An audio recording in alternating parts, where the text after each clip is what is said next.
सर्प! सर्प! नहीं, नहीं! क्या? इतना बड़ा सर्प?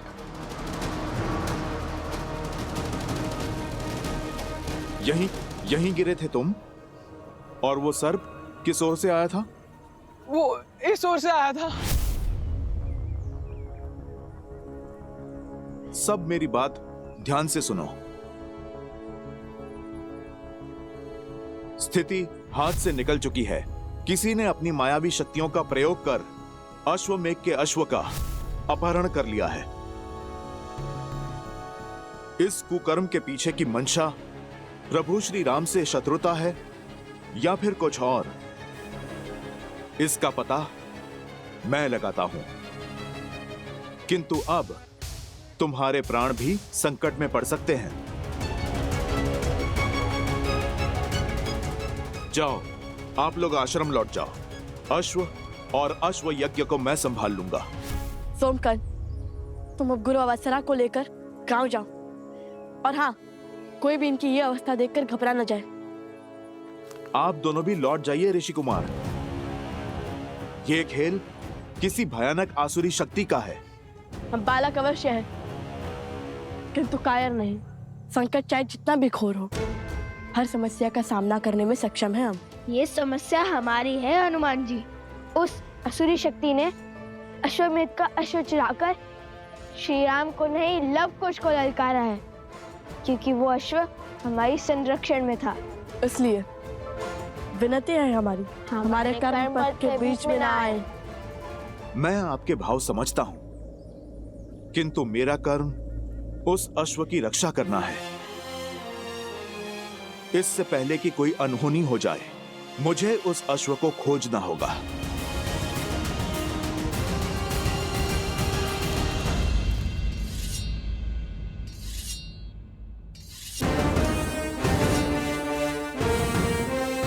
हर और गुप्तचरों को भेज दिया है राजकुमार भरत। हनुमान जी से भेंट होते ही उन्हें आपसे मिलने का आदेश देने को कहा है।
क्या प्रभु, आप नियति को ऐसा अशुभ मोड़ कैसे लेने दे सकते हैं? हनुमान आपके अंश हैं और लवकुश श्री राम के अर्थात नारायण के। आप दोनों एक दूसरे के आराध्य हैं। यदि आप दोनों के अंशों के बीच युद्ध हुआ तो घोर अनर्थ हो जाएगा। ये असंभव है महादेव। जिस मोड़ पर यह युद्ध पहुंच चुका है, कुछ भी असंभव नहीं है। ये सब संबंधों का खेल है। जहां एक और मर्यादा पुरुषोत्तम श्री राम अपने सिंहासन से बंधे, वहीं देवी सीता अपने वचन से बंधी हैं। पवन सुत हनुमान बंधे हैं अपने धर्म से, तो लवकुश जाने अनजाने में ही सही, वो बंधे हैं अपने माता पिता को पुनः मिलाने के कर्म से। धर्म युद्ध और कर्म युद्ध ना तो संबंध देखते हैं और ना ही भक्त और आराध्य का बंधन। यही तो रामायण है देवी, जहां धर्म और कर्म हर संबंध से ऊपर है। ये वो महान गाथा है देवी, जो आने वाले कई युगों तक मानव को धर्म संकट का अर्थ और उससे निकलने का मार्ग सुझाएगी।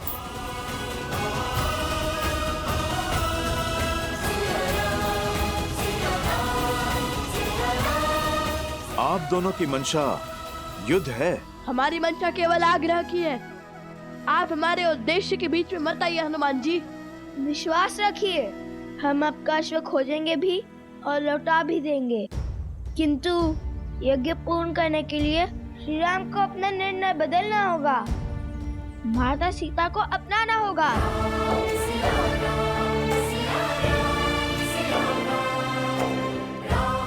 लवकुश मेरे ही पुत्र। ये कैसा धर्म संकट है?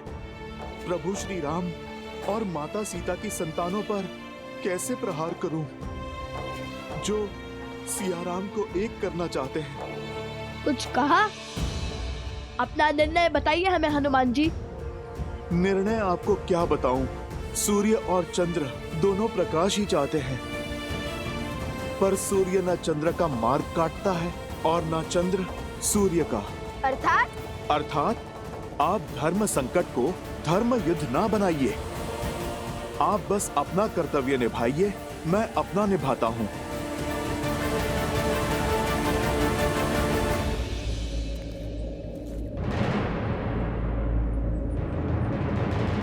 रुक जाइए हनुमान जी। हमें वार करने पर विवश मत कीजिए। हनुमान जी, हनुमान जी, हनुमान जी, इनके पग तो रुक ही नहीं रहे हैं। अब क्या करें? कैसे रोके इन्हें? राम भक्त उद्देश्य पूर्ति के लिए निकले हैं, हमारे रोके नहीं रुकेंगे। लगता है हमें इन पर हमारे बाणों का प्रयोग करना ही होगा। किंतु सहायता करने वाले पर प्रहार कैसे करेंगे भैया? अब कैसे लड़ेंगे इनसे? किंतु युद्ध तो होना ही है, क्योंकि उन्होंने अश्व को उस मायावी शक्ति से छुड़ा लिया, तो भी अश्व तो उनके अधीन हो जाएगा ना। और यदि ऐसा हुआ तो अश्व को पुनः पाने के लिए हमें हनुमान जी से पुनः युद्ध करना होगा। तर्क तो उचित दिया भैया, और वैसे भी हमारा उद्देश्य तो श्री राम और माता सीता को साथ लाकर उनसे प्रश्न करने का है। अब भला बिना माता सीता के कैसा अश्वमेध यज्ञ? और श्री राम ने सिखाया है, उद्देश्य की पूर्ति धर्म के मार्ग से मत डरो। और उद्देश्य पूर्ति के लिए एक राम भक्त को दूसरे राम भक्त पर प्रहार भी करना पड़े, वो भी सही है।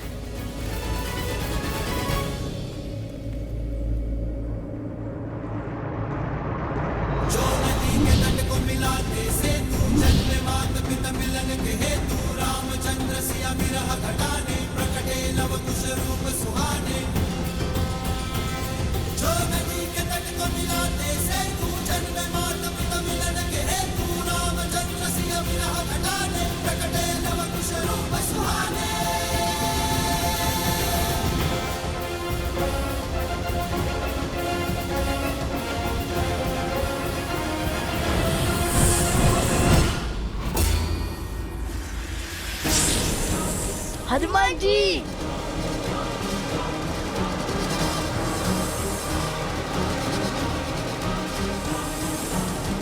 इन्होंने तो हनुमान जी को नागपाश में बांध लिया।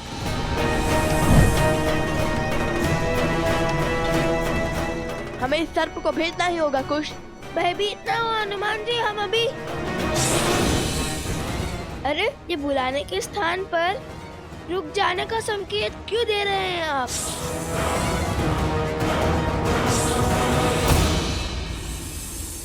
विद्यावान गुणी अति चातुर राम काज करिबे को आतुर प्रभु चरित्र सुनबे को रसिया राम लखन सीता मन। एक हाथ में सर्प का मुख और दूसरे में उसकी पूंछ।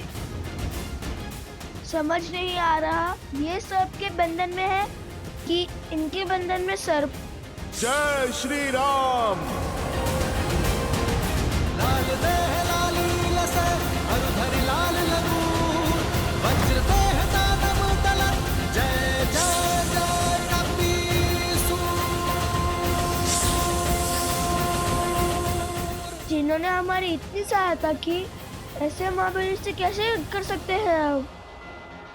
बजरंग बली हनुमान जय जय महाबली। दुष्ट असुर, तुम्हारे पापों का अंत हुआ। बताओ वो अश्वमेघ यज्ञ का अश्व कहां पर है और क्या किया तुमने उसके साथ? उत्तर दो। राजकुमार, उन दोनों ऋषि कुमारों ने हनुमान जी को नागपाश में बांध दिया है। पता नहीं हनुमान जी जैसे महाबली अजय योद्धा कैसे उनके पाश में फंस गए। अवश्य ही वो दोनों ऋषि कुमार असाधारण हैं। देख लिया भैया, वार्तालाप का परिणाम। हनुमान के बल पर संदेह करना मूर्खता है। अवश्य बात कुछ और है। तुम शांत हो जाओ लक्ष्मण, शांत हो जाओ। कैसे शांत हो जाऊं भैया? वो हनुमान जिसे स्वर्ग और नर्क की शक्तियां मिलकर भी नहीं हरा सकती, दो साधारण बालकों ने उन्हें नागपाश में बांध दिया। ये बात आपको साधारण लगती है, छोटी लगती है? अब तो अपने नेत्रों से दया का ये आवरण हटाइए भैया। मैं कब से कह रहा हूं कि वो दोनों साधारण बालक नहीं, कोई मायावी शक्ति है जो अब हमारे लिए संकट का कारण बनती जा रही है। मुझे भय है भैया कि कहीं हम अयोध्या के लिए किसी ऐसे संकट को तो आमंत्रित नहीं कर रहे जिसका कोई समाधान ही संभव ना हो।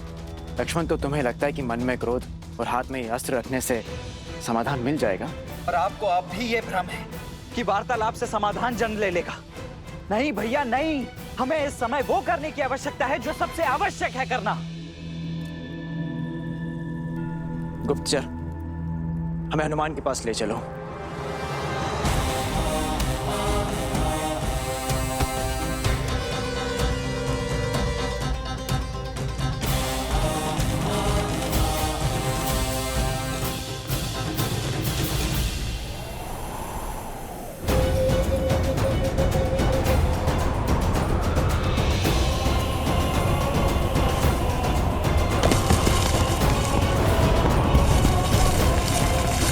संभालिए।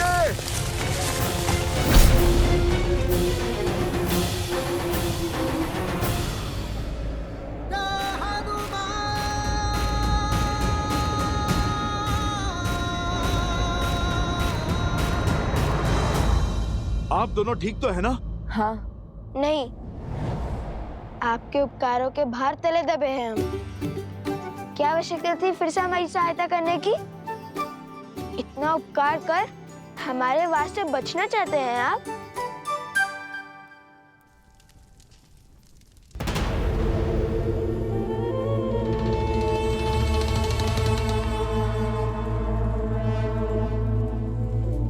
यहाँ खड़े खड़े सूर्य को क्यों ताक रहे हैं महाराज? प्रतीक्षा कर रहा हूं बानासुर, एक पहर, इस एक पहर के बीतने की। और फिर क्या होगा? संसार का सबसे बड़ा यज्ञ वंश होगा। राम नाम की जिस धागे से पूरा समाज बंधा है, उस धागे का रेशा स्वाहा होगा। स्वाहा होगा राम राज्य। स्वाहा होंगे लव कुश के स्वप्न, और स्वाहा होगा अश्वमेध यज्ञ का अश्व। आने वाले पहर में सूर्य के साथ साथ राम राज्य का स्वप्न भी अस्त हो जाएगा।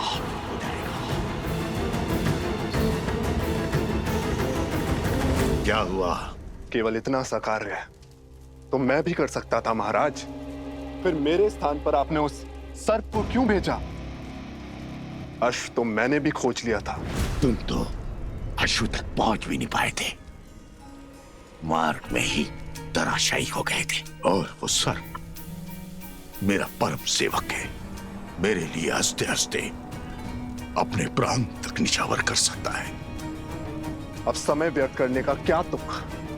हम उस अश्व को मार क्यों नहीं देते? राम ने क्या रावण को इतनी सरलता से मारा था?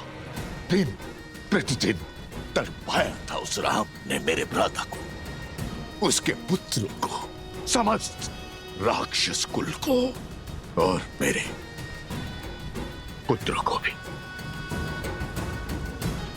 मैं भी उसकी वही अवस्था करूंगा। एक और ये पैर समाप्त होते ही वो अश्व मरेगा, और दूसरी ओर मेरा मायावी सर्प हनुमान को ली लेगा, और दोष बनेगा लव कुश के सिर। और जब अपराध इतना घोर होगा, तब राम को भी विवश होकर अपने ही हाथों से अपने पुत्रों को मृत्यु के घाट उतारना होगा। प्रहार ऐसा हो कि मारने वाला भी रोए, और प्रहार सहने वाला भी सहने वाला।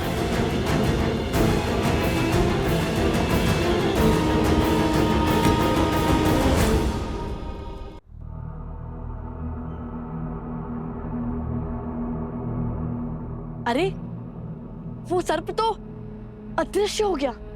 अत्यंत मायावी लगता है। माया और मायावी का अंत अवश्य होगा।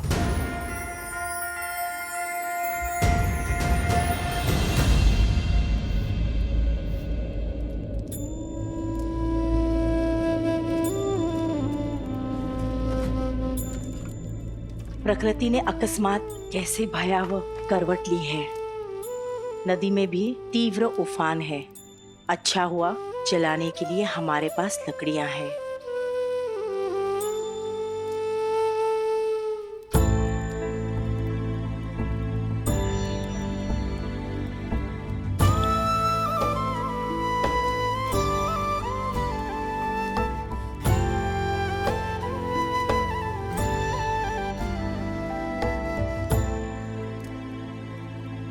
लवकुश,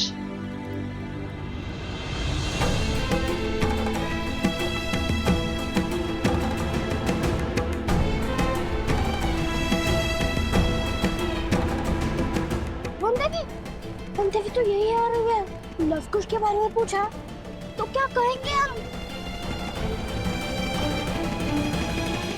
वन देवी हमसे कुछ क्यों पूछेंगे? भैया, आपको अपने पुत्रों की सूचना लाने के लिए तो भेजा था ना उन्होंने। अरे हाँ, माता का मन है, सत्य पता चलते ही विचलित हो जाएगा। हमें तो प्रणाम वन देवी। सोमकरण, लवकुश का है, तुम्हारे साथ नहीं आए वो वन देवी, वो दोनों हमारे साथ नहीं है। तुम्हारे साथ नहीं है?